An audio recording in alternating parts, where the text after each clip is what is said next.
So thank you everyone for joining in and attending Tianna's opening reception. My name is David Simpson. I'm the executive director and co-founder with Kathy of AOK Arts.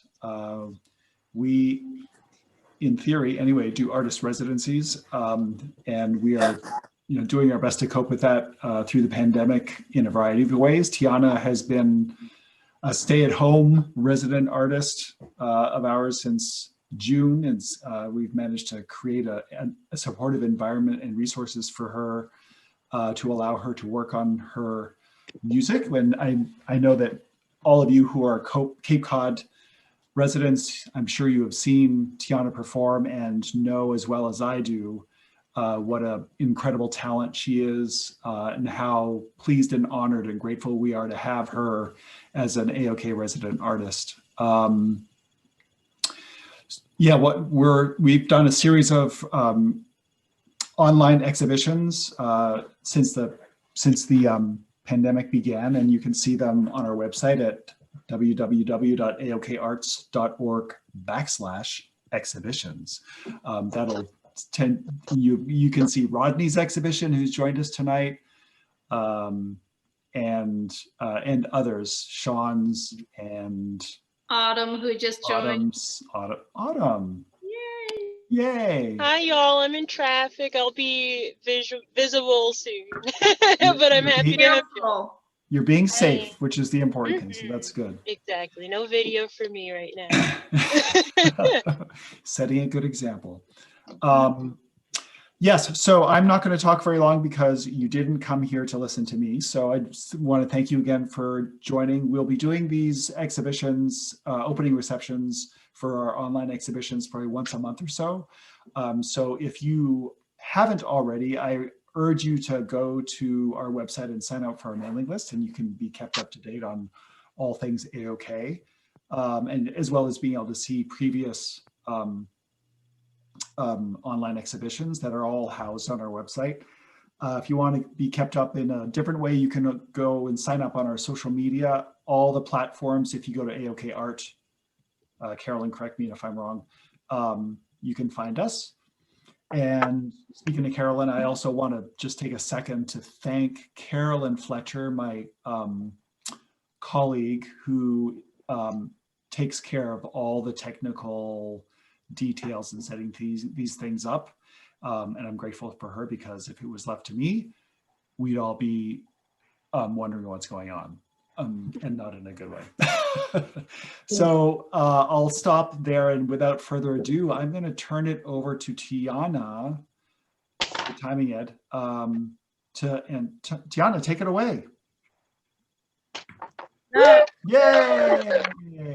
Oh, if I can ask, can everybody go on mute if you're not already, just so we don't get, crosstalk and such. Yay! So I hope that was a dramatic entrance enough for today. Thank you so much for joining. It's great to see some familiar faces. I know you, Ed, and Bob Henry. Nice to see you, and Rodney, and mi abuela, Paloma. I know I've recognized some of you, but it's great to kind of officially meet you. So I'm not gonna make this too long, but I do wanna go through the presentation that Carolyn has helped me put together, as well as David. And yeah, what I wanted to do tonight was present my most recent work, Afro Gypsy, and talk a little bit more about my process in creating this, process creating this, what I'm doing now, and what I am getting prepared for. And of course, I also want to answer any questions if you have any for me, whether it's just general questions or about the album. So I'm going to kick it off. I'm going to share my screen, so you can message in the chat or anything if there's an issue.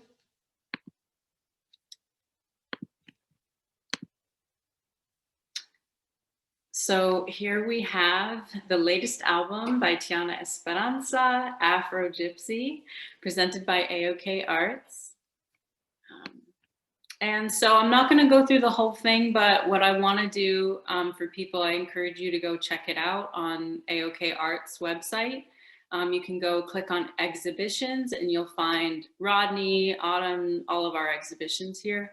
But I will just show you a little bit the format and give you an idea of how to move through the exhibition. So there's arrows to the right here, and this has a bit about me. I've been a singer-songwriter for now almost 5 years. I'm 20 now, almost 21, and I started performing in high school, and since then, every year is just, I've grown more and more serious as more and more people have responded really well to my voice and to my original material. So every year for the past 5 years, there's been a new opportunity, and I've just went with it.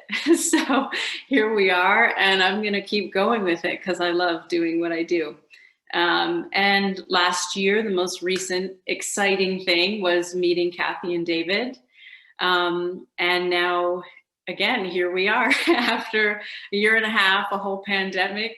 Things have still worked out really well for me, at least. So doing okay over here.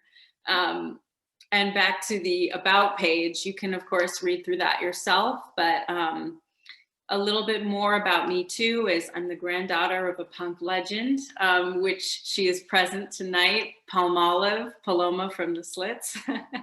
So if some people know, I guess I'm punk royalty, and that's very cool. And some people have compared me to Nina Simone and to Gil Scott-Heron, which is a huge honor. And I realize more and more the direction I'm going musically and creatively, I want to follow in their footsteps, you know, of doing original material and doing with so much grace and class and excitement too. So that's a bit about me. The white man that landed here, he came with two great weapons. One is the Bible and the other was the gun. If it didn't humble you with the Bible, it crumble you with the gun. And it's still praising the Lord and passing ammunition all over the world. So that clip is from a film I watched 5-6 years ago called the Black Power Mixtape. And I really encourage you to go check it out. It was directed by Swedish filmmakers, which makes it so much cooler in a way because they come over from Sweden during the civil rights movement and basically get up close and personal with Angela Davis, with all sorts of people who were still around at the time. And they also brought in, I wouldn't say a neutral perspective, but just a more global and outside perspective to civil rights in America.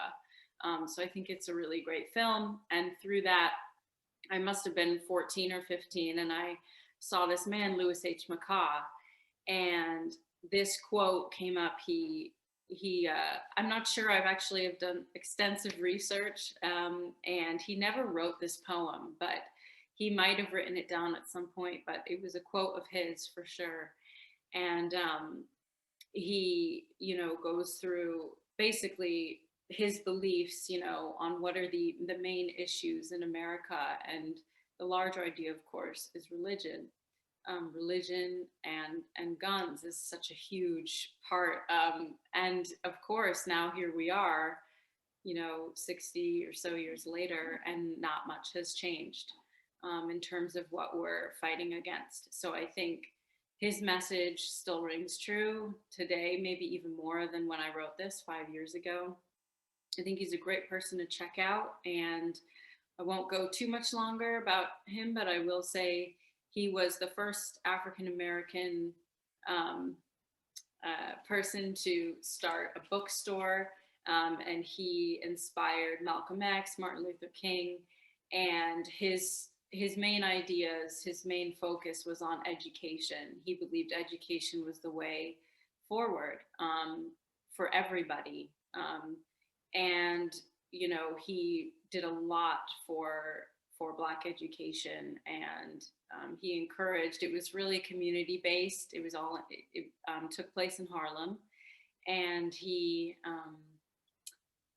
invited all sorts of old, young, all Black people from Harlem to come and just sit down in his bookstore and read for free. And that was his goal in life. And he did that for many years.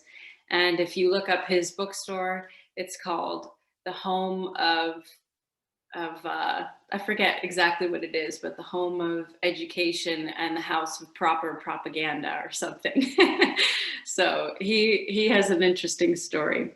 Again, I won't go on too much longer, but it's through him I wrote this song called Lewis.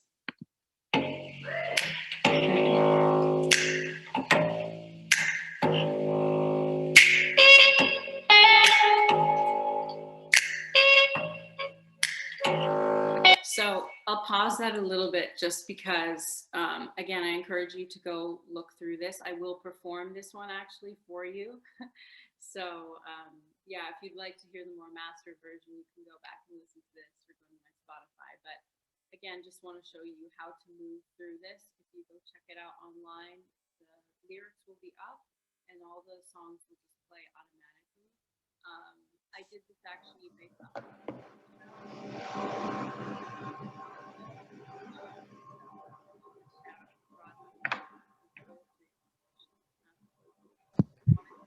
I'm having a little trouble with sound. Is anybody else right now? Yes, the sound is very low. Yeah, I'm having a hard time hearing Tianna. If I move a little bit closer, is that better?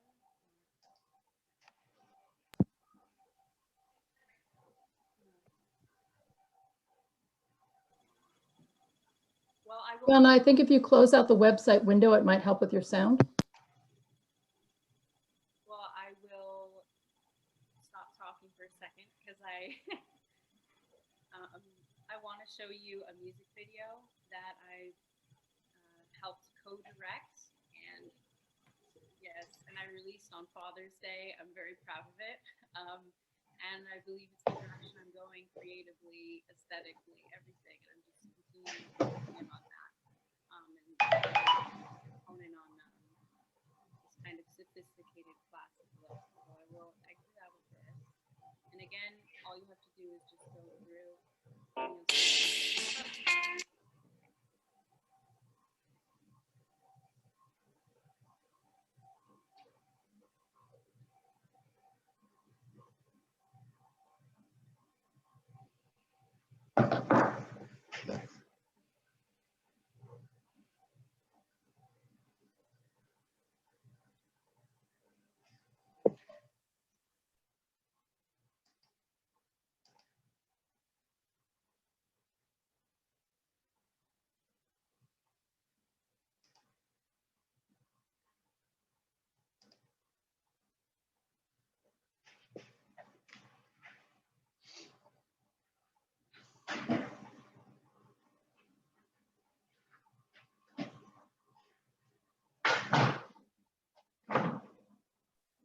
No sound at all.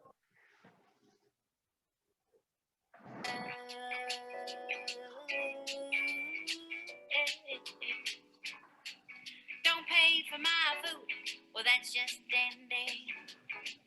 Don't pay for my water, well that's just dandy.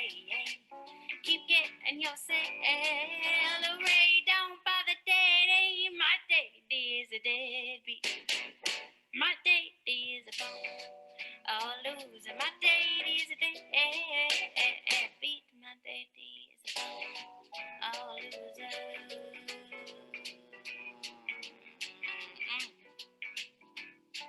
Don't pay for my education, well that's just dandy.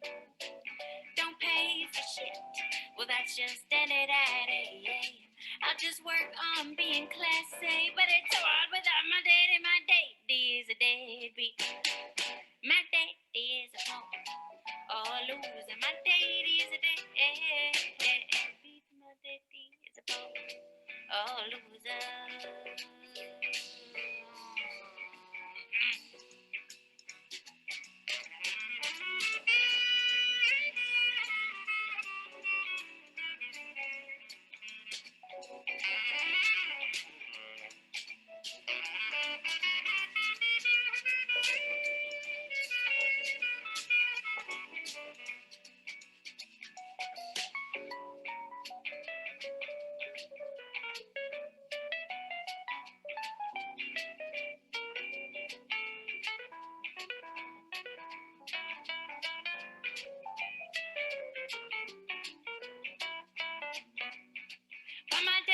daddy, but my daddy's daddy is a deadbeat. But my daddy's daddy, but my daddy's daddy is a deadbeat. But my daddy's daddy, but my daddy's daddy is a deadbeat. But my daddy is a deadbeat. My daddy is a phone. Oh, loser, my daddy is a deadbeat. My daddy is a phone. Oh, loser, but my daddy's daddy is a dead beat.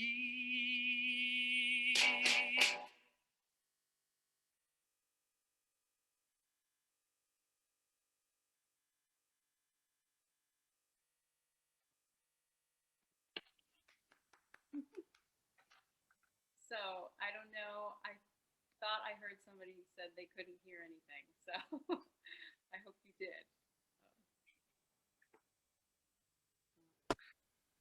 Sorry, was Dave, were you about to speak? Oh, you weren't? Okay. Never mind. But thank you for watching. I'm just going to... So yeah, that's called Deadbeat Daddy. That's one of my favorites. And I've gone through a lot of different styles and aesthetics, but I think this kind of 1920s, 1940s thing works for me well in terms of music and everything. So I'm excited to move forward in that direction creatively. Okay. I'm just gonna try and my volume is all the way up. I'm just trying to move this a little closer. Okay. Is this any better? It is? Okay. All right.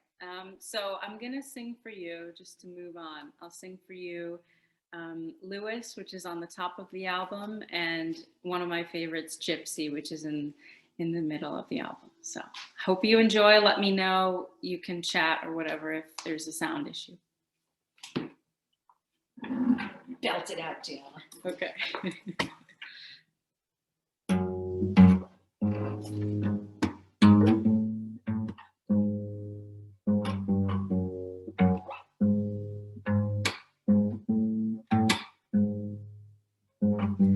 Now this song is about a man named Lewis. Lewis H. McCarr to be exact. Now Lewis owned a little bookstore in Harlem. And one day while he was sitting in his bookstore, some black boys came in with their fists up screaming, "Black power, black power."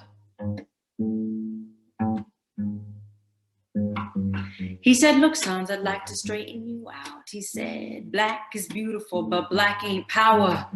Knowledge is power, sons." Yeah. 'Cause you can be as black as a crow. You can be as white as snow. But if you don't know, and you ain't got no dough, you can't go in there. Yeah, that's for sure. Yeah.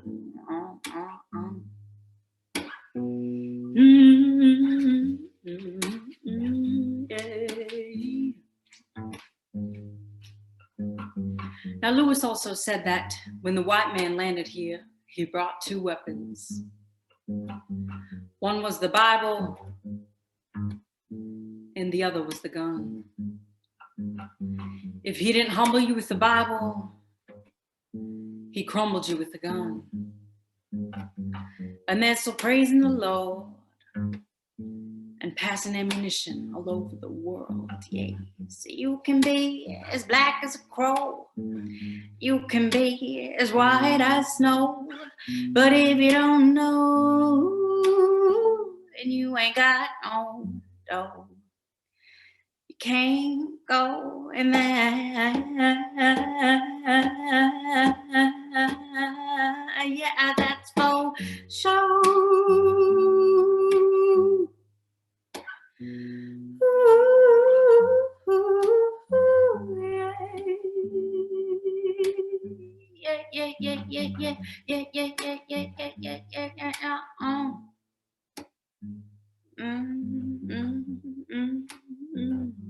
Yeah. Now, as I was listening to Lewis's words, I thought a couple of my own. The human collective strives to be connected. Our minds strive the respective intellect, our souls no regret. Our bodies the joy of no neglect.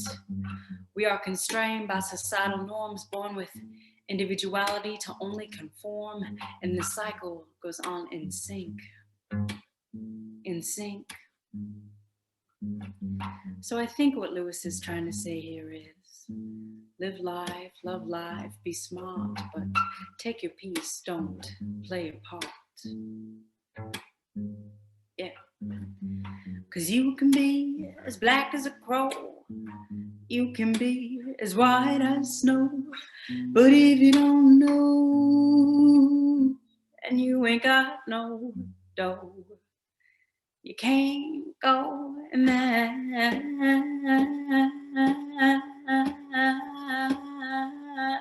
yeah, that's for sure.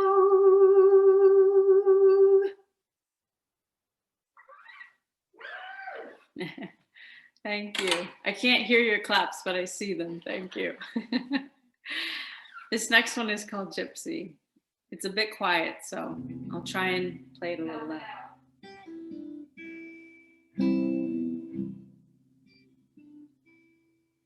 Gypsy,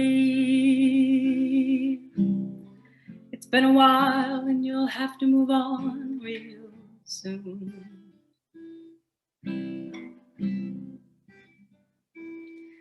Gypsy, that's what you call a victim of a crescent moon.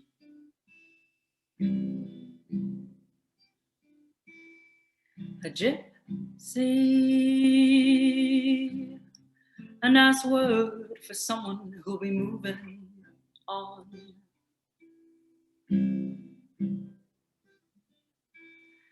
A gypsy, a word for someone you love who loves to be gone.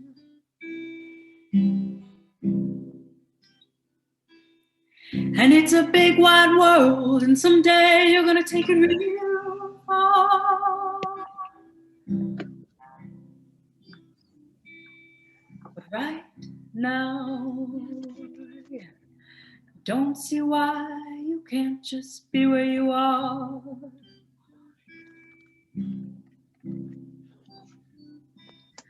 'Cause where you are, if you can't find it here, I really don't know what you're looking for.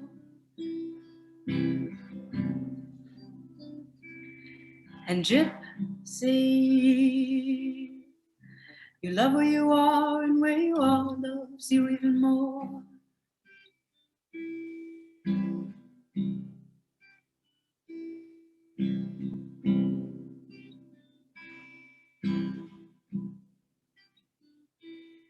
And I think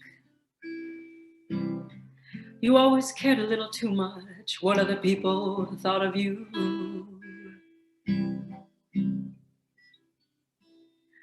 A gypsy, never looking hard at the charms people had bought off you.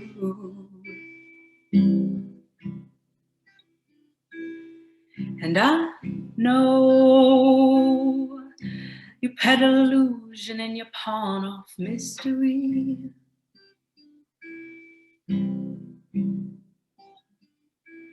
But you've got, yeah, sentimental treasure from here to the China Sea. And deep down, yeah, I'm just like you, and all I really want to do is roll. But gypsy, there's a couple of roads that never lead back home.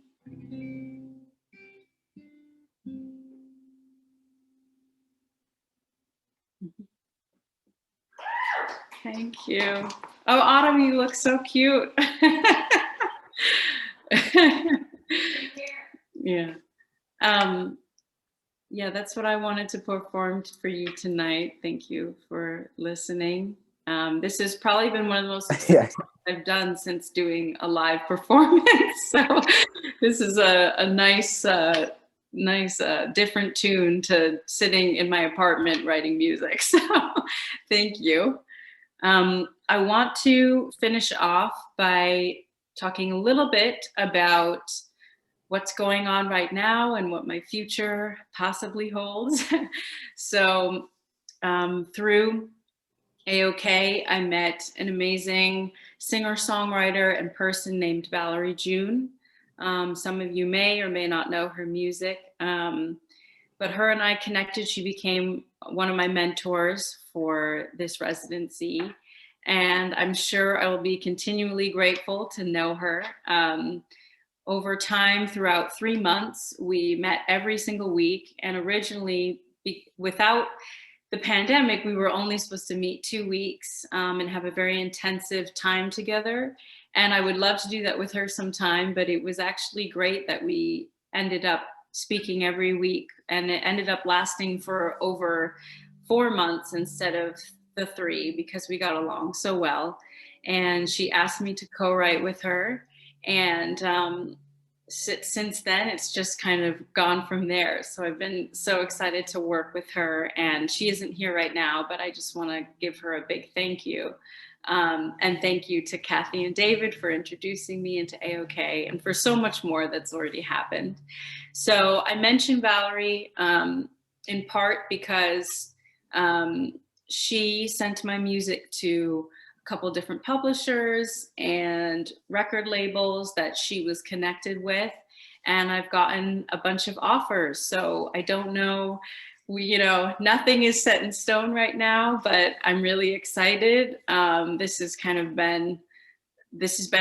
my dream, this is my passion. This is what I love to do, and I feel like this is also what I was born to do. So I feel really great about that. And what I will say and what I can say, the only thing that is pretty set in stone right now is that I do have a manager. We just kind of decided to work with each other just as of a week ago. And to make it more cool how this world is going around, her name is Holly Lohman, and she used to manage the Chocolate Drops and Rhiannon Giddens. And it happens to be that Kathy hired Rhiannon as her artistic director. So through all that, things are going great. I've already met some amazing managers and songwriters that I'm starting to co-write with from all over the world.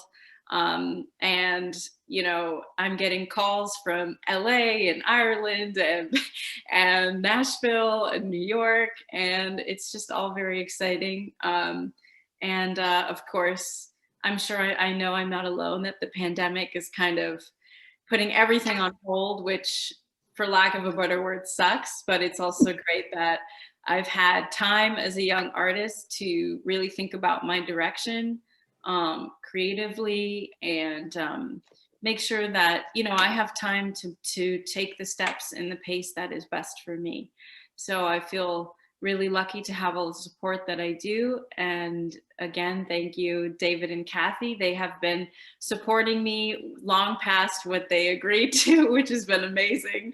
So they still give me many resources, and I live close by to them right now. So I feel really lucky that, again, everything in some ways kind of sucks, but it's also kind of amazing. Things are going well. Yeah, thank you all for showing up. And now I want to open it up to a Q&A, whether it's about what's going on generally or about the album.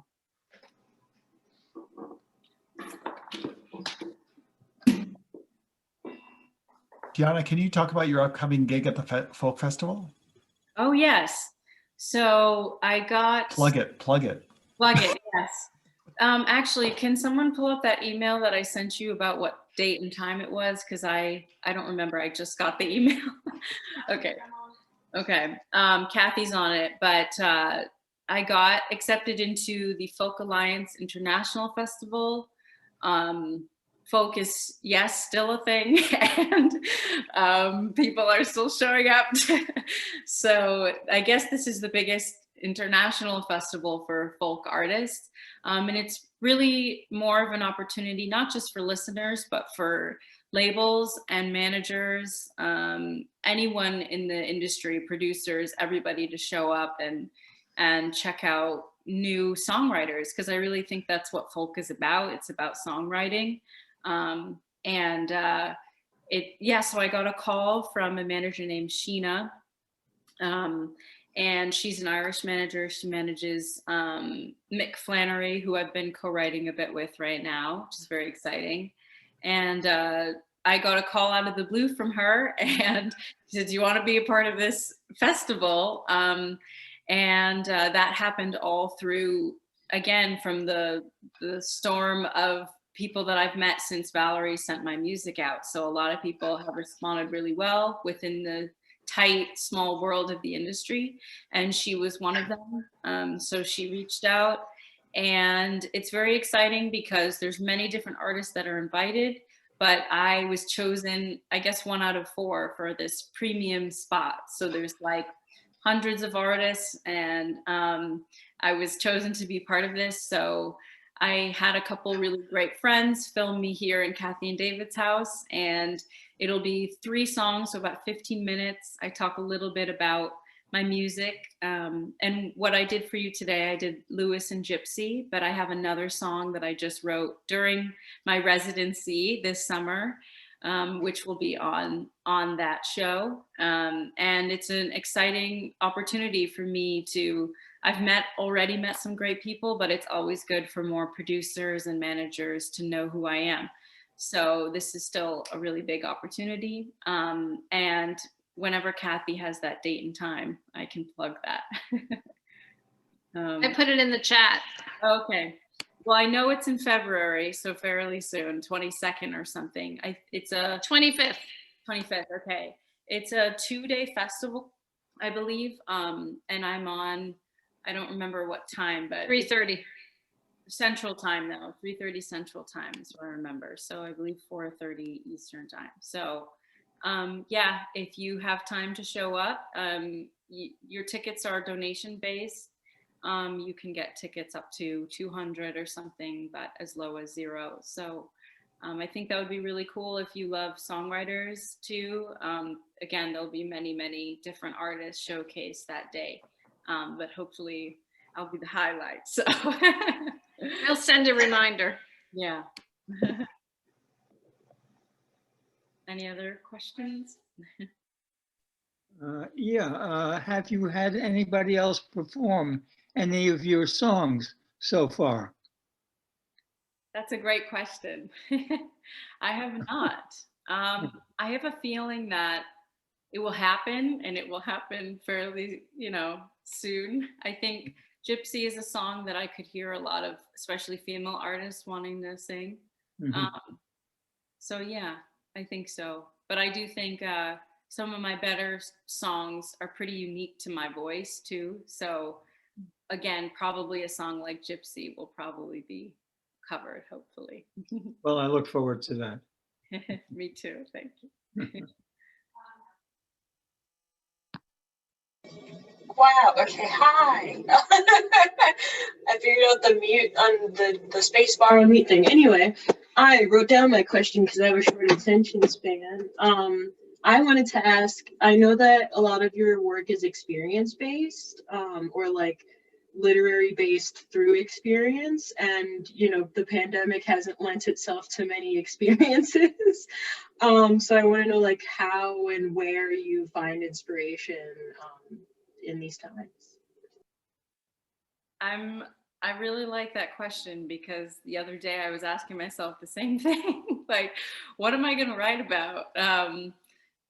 I think I'm still in this kind of lucky stage of a beginner artist where you have your whole life story that nobody knows yet. So in that way, I'm in a good spot where I'm still drawing on so many experiences that I've had that still no one really knows. Another thing is that what I've been drawing experience on again is just, I'm 20 now. I feel like I've kind of come in a little bit more into womanhood in the past couple years. And a song like Lewis I wrote when I was like 14, 15. So I think like a lot has changed for me. And in these past 5 years, I've been working on a lot of the same music with the same musicians. And I actually didn't write much. So I'm excited that I've had this past year through this residency to really go back in on what matters to me and really unfold. And again, just now getting older, I feel like I have a more mature view on it. And I also am getting to know myself more. So I think I have even more to offer. I will say, for example, though, like I wasn't out in queer when I was young. So now I'm out and I'm open and I'm confident. So those type of themes, for example, I haven't spoken about at all. So I think I'll be excited to find ways to do that in my new music, as well as some of the sadder experiences I've had. Deadbeat Daddy is probably the closest I've come to that in really striking a chord with my own like personality, which I hope is fun, but it's also very deep and sad, and it's also about social justice. So I want to continue in that vein, and I have a lot more to say. And as you get to know me as a person, I'm sure you would know I've had a lot of life experiences that most people still don't know yet. Although Ed Miller from Provincetown Independent has his whole roster of writers know a bit more about me, you know, and I've talked a lot about it now, but I haven't written songs about it yet. So that seems to be my direction. But I would agree too that considering I don't have much experience right now, not much has happened. But again, a lot of the experience I draw on is from when I was a child. And I think that will probably continue for the rest of my career. So. Oh, yeah, that's always the good way to do it. As an artist, you get to be like a professional child in the best way. Yeah. Like you fill other people with that wonder and curiosity. So yeah, that was an awesome answer. Thank you. And I will say too, one of my favorite artists growing up, so some people are surprised, was Eminem growing up. And the only thing I'll say is that it was because he went so much into his childhood. Like that's been his whole thing, is talking about these horrific things that happened to him when he was a kid.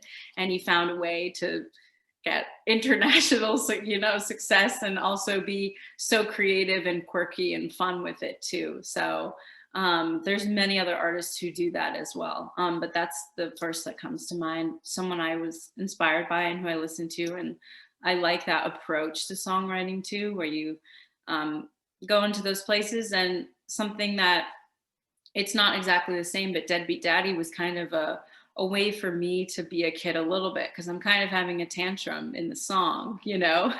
I'm like, you know, like clenching my fists and I'm getting mad, you know. So I get to have the tantrum that I never had when I was a kid, because I just kept everything inside and tried to be mature. And now I've kind of, I hope, found a mature way to let myself be angry and allow it to happen. So that's, yeah. Wonderful. Thank you.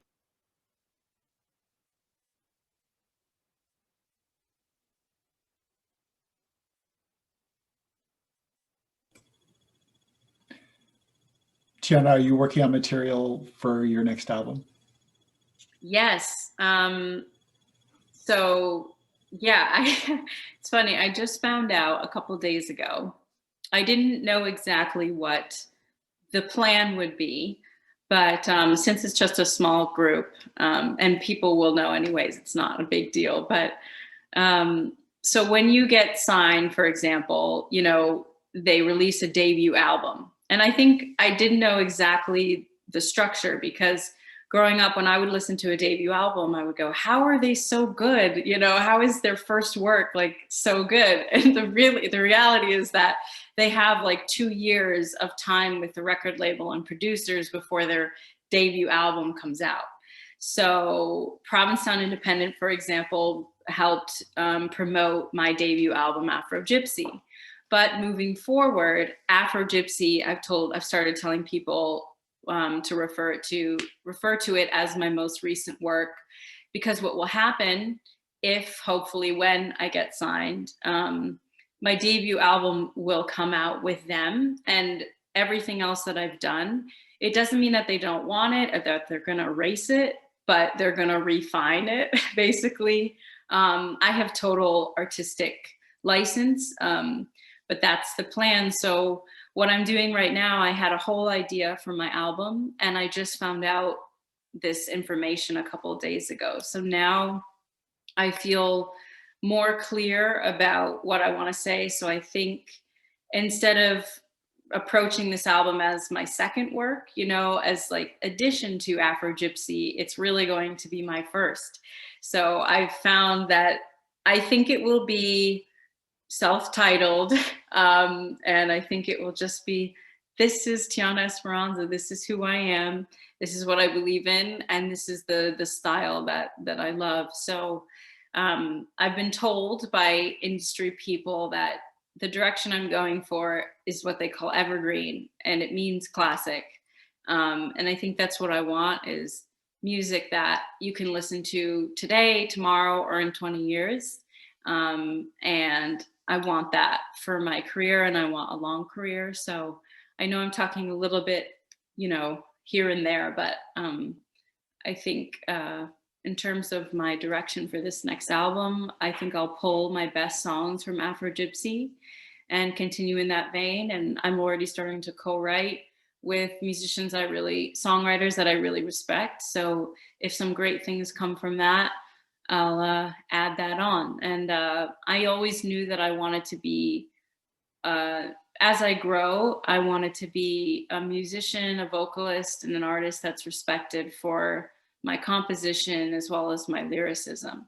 So I want to make sure that I'm really putting my absolute best foot forward. And that includes even, you know, touching up the Deadbeat Daddy music video, because that was just made, you know, with me and my friends at school, you know. So it's exciting though, because it's an opportunity for me to really be the best that I can be and that I want to be. And I believe in quality work above all. I believe in quality music. I believe in that idea in everything, and I want to make sure that's what the life I'm, you know, the direction I'm going. So I think that answers. I have a question and also a comment. I am privileged because I get sneak peek, you know, like into the new songs that she's working on. I have to say, you work so hard, Tianna, and you love it. Like, you work with a passion, and just for me I am very encouraged to see how free you are with your voice. Like this new song that is coming up that you showed me. Just I love how you voice, and even now with Louis, you just did your own little new thing with it, because you like the texture of your voice is pretty amazing.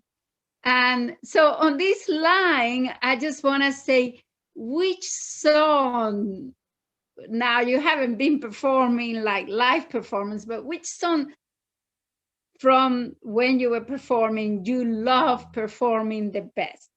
If you say one, if you had to pick one, which one do you have the most fun performing to a live audience? I think most people will probably know what I'm gonna say.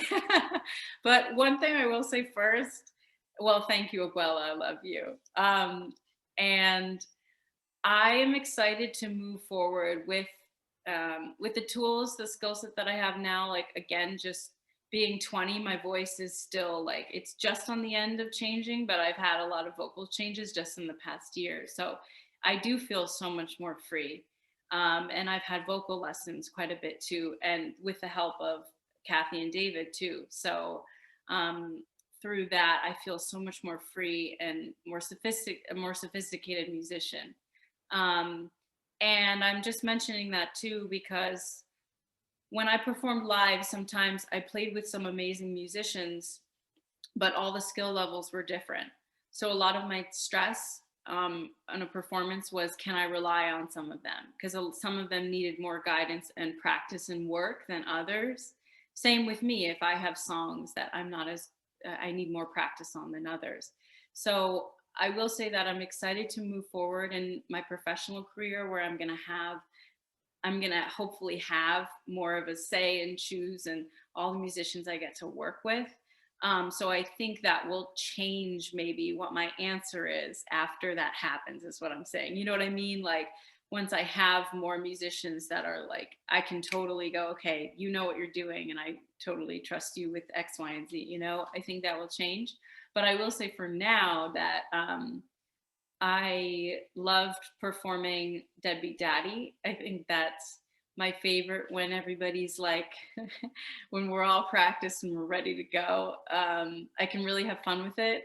And what I'm excited to do is, hopefully I'll have more of a big budget, so I can have crazy outfits, and I can like dance and do crazy stuff, and I can really perform it. Because again, also when I've performed, the stages have been pretty small too. So, or even if they're big, it's like the way the setting is, you know, I've always kind of felt like I had to play kind of small. And now I think I feel I have more freedom, and especially once I play in venues where the listeners want that, they want you to go big. So, yeah, that's a long answer, but I think Deadbeat Daddy is probably my favorite to perform. Or Gypsy. Gypsy, one thing I will say about Gypsy is, multiple times the musicians, including myself, will just get lost in the music. And that's the best feeling, when we all know the song well enough that I forget I'm playing the song, but we're still playing it, and we're just totally like living in this, you know, to me, songs are worlds, you know, and with Gypsy, it really creates this feeling that I just feel kind of light. And a couple times when I play with, especially the violinist, him and I will just kind of get lost, and then realize, oh, there's a whole group of people listening to us. And that's the best feeling in the world. So. What do you think your ideal performance venue is? I mean, you've got a really wonderful voice, and you've got a huge amount of power.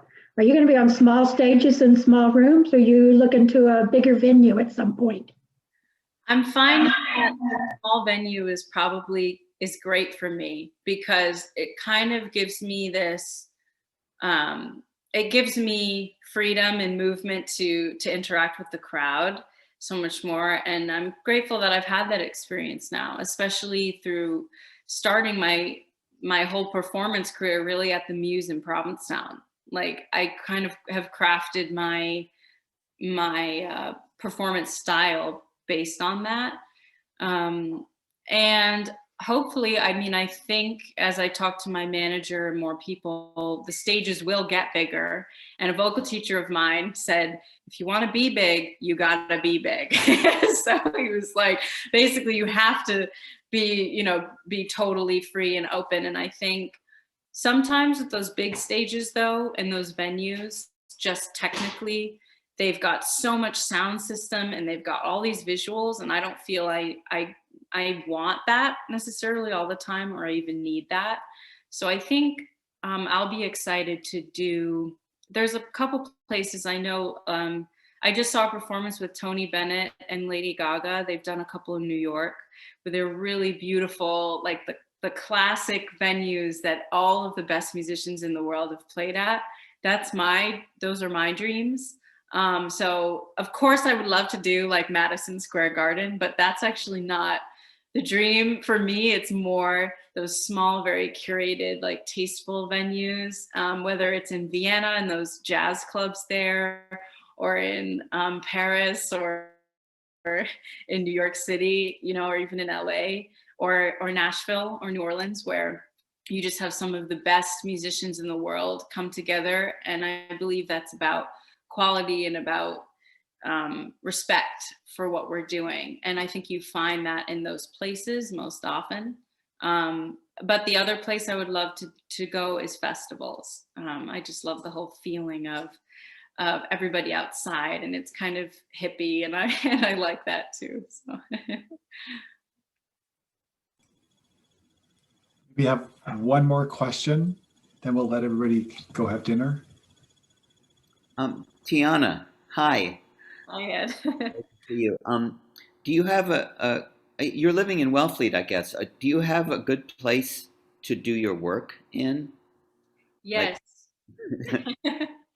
Well, I don't have a dedicated studio per se, like a separate place from where I live right now, but I've never really worked that way. I'm not sure if I ever will, aside from a separate studio, you know. But a friend of a friend, one of Kathy's friends, found me a great apartment right on Main Street in Wellfleet. So it's small but very cute and great, and I've just spaced everything out so that all I need, you know, is my piano and my guitar. And a lot of the work I do is through like Logic or GarageBand, especially if I'm co-writing. So I need bigger studio space, like when I put up lyrics, like creatively and visually, it helps me to put photos and you know, inspirational ideas and mood boards, you know, that helps me. So I've managed to create that in my apartment too, just having a blank wall and sticking things on it, you know, as my own poster board. So in that way, yeah, that's a little bit about my process, but also, yeah, the point is I have a great place. And yeah, the only thing is access to a studio, but the thing is I don't really need that until the songs are written, you know, so, and that's always the way I've worked, you know, and I might continue to do that, because even if I became uber successful, you know, your label or yourself has to pay for that studio time if you just sit in there all day. So I like the idea of like writing in a barn in the middle of nowhere, and then once you're really ready, you bring in the musicians, you bring yourself into the studio. So When you're successful, not if. Yeah, when. When. That's Kathy telling me. Okay, everyone. Thank you, Tianna. Wonderful to hear your work and to listen to you talk about your work. We're so excited to see where you're headed and to be in your corner as you grow as a human being and as an artist who's going to have a tremendous impact in the world. We're grateful to be a witness to it. Thank you, everyone, for joining. I hope you will stay tuned, sign up on our mailing list at our website, or follow us on social media so you can find it, so you can know when the next exhibit reception is going to be. And we hope to see you at the next one. Thank you so much for coming, and thank you, Tianna. Let's have a round of applause for Tianna. Yay! Gracias. Thank you. Good night. Bella for coming. Thanks, Rodney and Autumn. Nice to meet you. I believe it's Gerald. Bye, Bob. Love you, Bob. Nice to see your face, Ed. Bye-bye.